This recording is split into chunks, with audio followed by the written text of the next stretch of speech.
प्रिय विद्यार्थियों, आज हम एम द्रव्यमान के कण की गति जो गुरुत्वाकर्षण के अधीन विराम अवस्था में ऐसे माध्यम से गिरता है जिसका प्रतिरोध वेग के समानुपाती है के मोशन के बारे में डिस्कस करेंगे। ठीक है। मान लीजिए टी समय में कण विराम अवस्था से चलकर गिरता है और टी समय पश्चात वो x दूरी तय कर लेता है और उसका वेग जो है वो v हो जाता है। तो गति की समीकरण होगी आपके पास force is equal to F is equal to M G minus lambda we. M G क्या है? गुरुत्वाकर्षण बल। ये हमेशा नीचे की, क्योंकि पार्टिकल जो है हम ऊपर से नीचे की साइड में गिरा रहे हैं तो एम जी उसी डायरेक्शन में काम करे तो ये पॉजिटिव होगा। माइनस लैम्डा वी क्या है? ये है आपका रेजिस्टेंस। रेजिस्टेंस हमेशा विरोध करता है। पार्टिकल अगर ऊपर से नीचे आएगा तो भी उसका विरोध करेगा, हम नीचे से ऊपर फेंकेंगे तब भी ये उसका विरोध करता है। ठीक है, तो इसलिए इसको हमने माइनस लैम्डा वी रखा। फोर्स को आप ले सकते हो m d two x by D T square is equal to M G minus lambda we. M से भी हम इसको डिवाइड करेंगे तो d two x by D T square is equal to g minus mu v. Mu हमने इसे ले लिया, mu is equal to lambda by m मान लिया। तो एम से डिवाइड कर लैम्डा बाई एम आएगा तो लैम्डा बाई एम के स्थान पर हमने म्यू रख दिया। D two x by D T square is equal to G अगर कॉमन निकाल लें तो जी बाहर आ गया, bracket 1 minus mu upon G into V. यदि कण का अंतिम वेग v हो तो v is equal to V होने पर अब ये अंतिम वेग टर्मिनल वेलोसिटी क्या होती है? जब कोई किसी पार्टिकल को हम ऊपर से नीचे गिराते हैं तो जो उसका अधिकतम वेग होता है वो उसकी टर्मिनल वेलोसिटी कहलाती है। उस समय पर उसका त्वरण जो होता है वो 0 हो जाता है। तो v अगर कैपिटल V हमेशा हम टर्मिनल वेलोसिटी लेते हैं, टर्मिनल वेलोसिटी पर v 0 रहेगा हमेशा। टर्मिनल वेलोसिटी के टाइम पर त्वरण आपका 0 रहेगा। तो इक्वेशन से इसमें आप रखोगे तो v की वैल्यू आपकी आ जाएगी g बाई म्यू। तो ये अगर आप यहाँ रखोगे इस समीकरण में तो v d two x by D T square is equal to g into 1 minus v upon v. D two x by D T square को आप लिखते हैं v d v by d x is equal to g into 1 minus v upon we.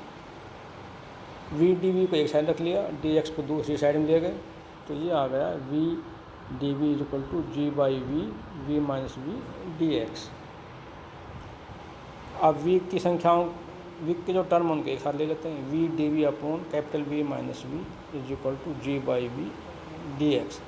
Integrating on both side तो ऊपर भी we है नीचे भी वी है तो दोनों की पावर समान है तो इसको हम डिवाइड कर देंगे। तो इसको ले सकते हैं V capital V upon we minus one D V और डी एक्स का इंटीग्रेशन जी एक्स हो जाएगा तो G X upon V plus A आ जाएगा। इसका जब आप इंटीग्रेशन करोगे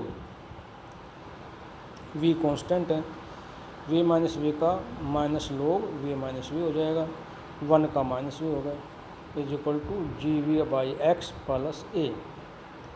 अब प्रारंभ में जब x बराबर 0 था तो v भी 0 था, तो यहाँ से आप a का मान निकालोगे तो a is equal to minus V log v आ जाएगा। तो अब आप G V by G X by V is equal to minus V log we minus V plus log we.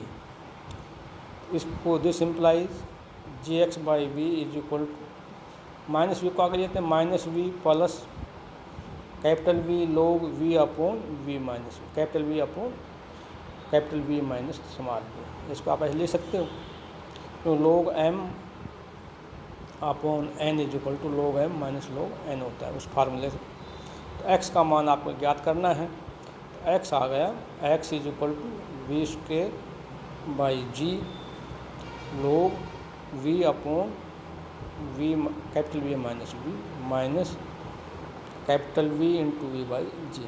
इससे x दूरी पर कण का वेग ज्ञात हो जाता है।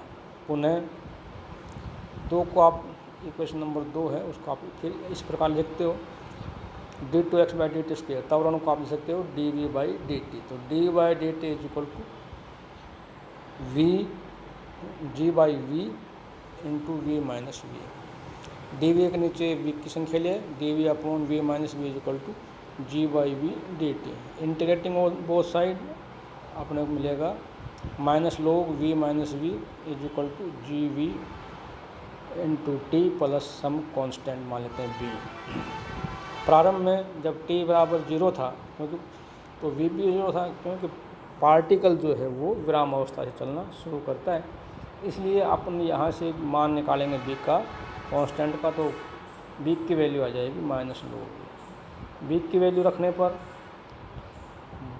जी T by V is equal to log we minus log capital V minus V. तो G T by V is equal to log V upon we minus V. This implies V capital V upon we minus we is equal to A की power minus G T by V, A की power G T by V. तो V minus we is equal to V into ए की power minus G T by V. तो small V आपका आ जाएगा small V is equal to capital V minus capital V A की power minus G T by V. तो V का मान आपके पास आ गया V is equal to V, इसमें कॉमन निकाल लेंगे 1 माइनस ए की power G T by V. इससे टी समय पर कण का वेग ज्ञात हो जाता है। अगेन फ्रॉम इक्वेशन 4, इक्वेशन 4 से डी, इसी इक्वेशन को आप लिखते हैं D X by D T. V का मान D X by D T is equal to V minus V E की power minus D T by we. D X में इधर रख लिया, डी टी को उधर ले गए और इसका इंटीग्रेट किया, तो integration D x is equal to integration V minus V E की power minus D T by we into V. तो इंटीग्रेशन के बाद समाकलन के बाद X is equal to V T plus V square by G A की power minus D T by V plus C. प्रारंभ में जब एक्स 0 था तो टी भी 0 था, इसका मतलब ये होगा जो अपना कांस्टेंट है उसका मान आ गया minus V square by G. तो X is equal to V T minus V square by G plus V square by G A की power minus G T by V. इससे अपन टी समय पश्चात